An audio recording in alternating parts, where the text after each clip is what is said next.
Yo, what's up mga ka-people? Welcome sa Beyond the Binary Podcast! Beyond the Binary Podcast. So, boy, matagal-tagal din since yung huling vlog natin. Parang 6 years na boy, hindi ko na alam. Pero boy, yung mahalaga ngayon, magkakasama ulit tayo. Timmy, Russell, kamusta naman kayo? Kamusta naman kayo? Ikaw, Russell, kamusta ka? Well, alam mo ba, walang... Okay lang naman, pero walang ganap ngayon eh. Kaso, ano pa rin pag-ibig. Grabe talaga eh. Pero boy, parang may napansin ako sa kamay mo. Bagong gapit ko ba yan? Ba't ang ganda?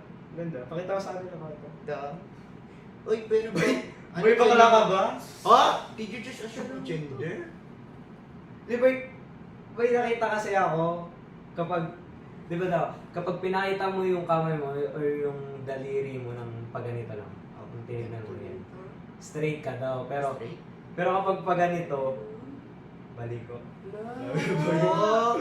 Oh. Uy, labas ako dyan ha. Labas ako sa mga bating-bating na allegations ha. Di ako bating mo. Sige. Boy. Pero boy, may tanong ako sa inyo. Speaking of gender, ano nga ba yung pinakaiba ng gender at sex? Gender at sex? Yung sex na kasarian. Ah! Wait, Sex, prepared diba? ako dyan. Oo. Pinag-aaralan ko rin yan. Sige. Sabi kasi, yung gender daw is mga katangian na nagbibigay ng pagkakaiba ng isang lalaki or babae, dulot din ng impluwensya ng kultura, ng tradisyon, at syempre, yung gampanan mo bilang isang lalaki o babae. At syempre, yung sex naman is yung kasarian mo bilang isang tao, kung lalaki ka man or babae ka man.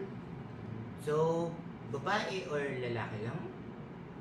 Syempre kung paano ka pinanganak, kung ano ka pinanganak, yun ang sex. Kung pinanganak kang babae, ang sex mo ay babae. Kung pinanganak kang lalaki, ang sex mo ay lalaki. So, yung ano naman, yung LGBTQ, so sa gender yun, no? Oo, Oh. sabi rin, kasama rin dito. Pero sa pagkakaalam ko, may gender identity at sexuality. Oo nga, Iba pa yung rin pares gender lang yun. identity, sexuality. Paano naman dun sa gender? Prepared uli ako dyan. Grabe. Ang interesting kasi ng topic, di ba? Grabe. Sabi dito, Preparation, yung no? gender identity daw is yung way ng pagkilala mo sa sarili mo at kung paano ka kinikilala ng ibang tao. So bale, kasama dyan yung pagiging lalaki, pagiging babae, yung sa LGBTQ. At syempre, talagang, oo, yung ganun, yung pagkakakilala mo sa sarili. Pero parang alam ko rin yan, boy. Yung sexuality naman, yung pagpapayag mo ng sarili mo, parang kung paano ka na-attract yung attraction mo sa iba, gano'n. Sexuality, di ba? Yun.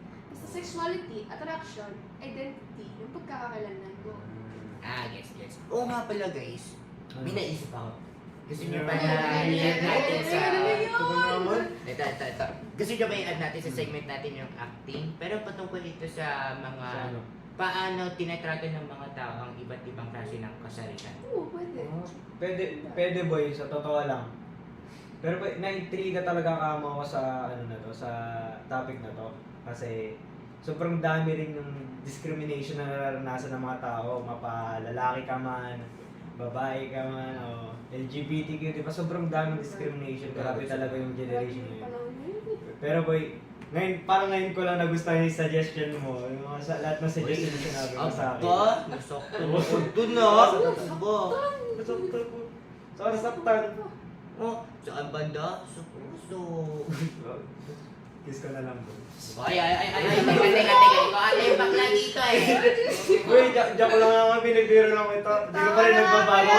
Hindi ka pa rin talaga nagbabago. Awat Boy, na, na-miss kita. awat na. Okay, na-miss ka naman pala ni.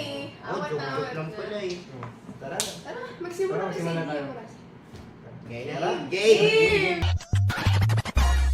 Beyond the Binary Podcast.